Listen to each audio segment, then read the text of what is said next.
ప్రధానమంత్రిగా మూడవ ప్రధానమంత్రిగా కాన్సిక్యూటివ్ ఎలక్షన్స్ అంటే ఒక టర్మ్ తర్వాత మరో టర్మ్ మోడీ గారు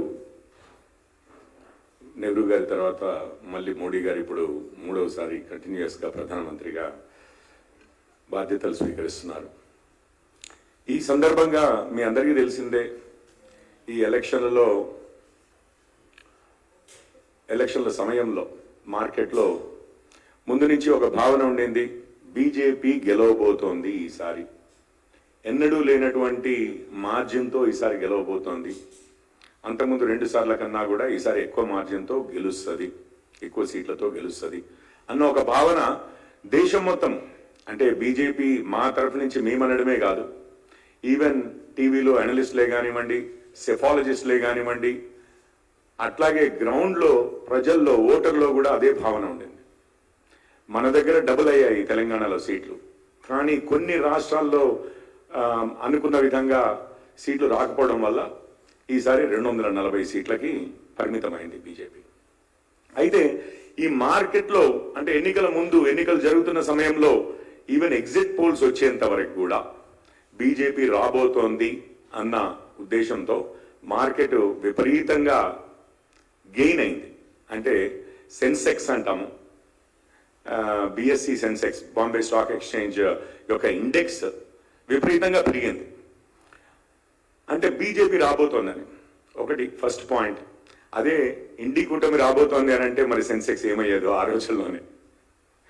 తర్వాత ఇది ఘన విజయం సాధించబోతోంది అని చెప్పి మార్కెట్లో టీవీల్లో మన ఎగ్జిట్ పోల్స్ రిలీజ్ అయిన రోజు ఘన విజయం సాధించబోతోంది అని వచ్చినప్పుడు నెక్స్ట్ డే మార్కెట్ విపరీతంగా పెరిగింది. అంటే మళ్ళీ ఒక సుస్థిర ప్రభుత్వము, అది మోడీ గారి ఆధ్వర్యంలోని ఎన్డీఏ ప్రభుత్వం రాబోతోంది అన్నప్పుడు మార్కెట్ మళ్ళీ విపరీతంగా పెరిగింది. అయితే ఎన్నికల రిజల్ట్స్ వచ్చిన రోజు మనందరికీ తెలిసిందే, ఈరోజు బీజేపీకి 240 సీట్లకి లిమిట్ అవ్వడం అనగానే, అంటే ఇండి కూటమి పెరుగుతుంది అనగానే మార్కెట్ టకాటక్ టకాటక్ అన్నట్లుగా ధనాధన్ ధమాలైపోయింది. అది చూసి రాహుల్ గాంధీ గారు మరి నిజంగానే అది కాస్త ఇప్పుడు మనం వస్తున్నాము అధికారంలో కానీ అంటే ప్రజల్లో వాళ్ళు భయభ్రాంతులకు గురవుతున్నారు.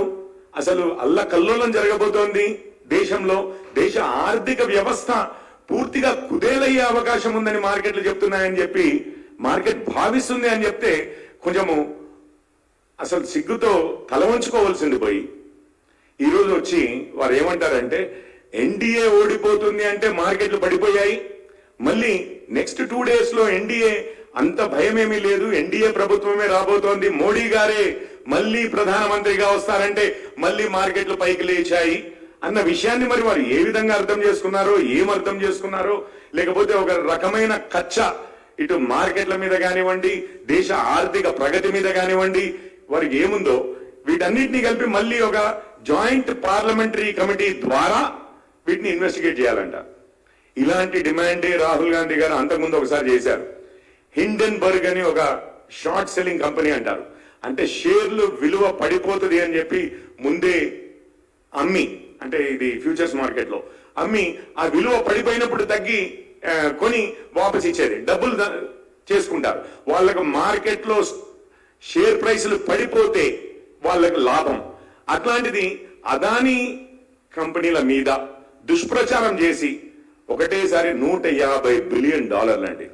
$1 బిలియన్ అంటే 8,000 కోట్లు, 12 లక్షల కోట్లు అదానీ కంపెనీలకి నష్టం జరిగే విధంగా చేసి, అట్లాగే అదానీ వారు ఒక ఫండ్ రైజింగ్ కార్యక్రమం ఉంటే అది మధ్యలో వాళ్ళు వదులుకుని అది సబ్స్క్రైబ్ అయినా కానీ వాపస్ ఇవ్వవలసిన, అంటే పెట్టుబడులు పెట్టే వాటిని ఆపుకోవలసిన పరిస్థితి అదానీ సంస్థలకు వచ్చే విధంగా అది హిండెన్బర్గ్ వారు చేస్తే వారి లాభాల కోసము. అప్పుడు ఇట్లాగే జేపీసీ అని మన దేశ యొక్క సంస్థలు సెబీ ఇట్లాంటి వాటిని నమ్మేది లేదు, మన ప్రభుత్వాన్ని నమ్మేది లేదు. కానీ హిండెన్బర్గ్ వారు చెప్పింది, వారి లాభం కోసం వారు చెప్పిందే మేము నమ్ముతాము. మన దేశీయ సంస్థలు ఎటువంటి ఇన్స్టిట్యూషన్స్ అయినా మేము నమ్మము. ఇప్పుడు ఎలక్షన్ కమిషన్ గురించి అట్లాగే మాట్లాడతారు, ఏదైనా తీర్పు వారు కోరుకున్న విధంగా కాకుండా ఏదైనా వస్తే సుప్రీంకోర్టు గురించి అట్లాగే మాట్లాడతారు. ఇతరత్ర ప్రభుత్వ ఆర్ ప్రజాస్వామ్య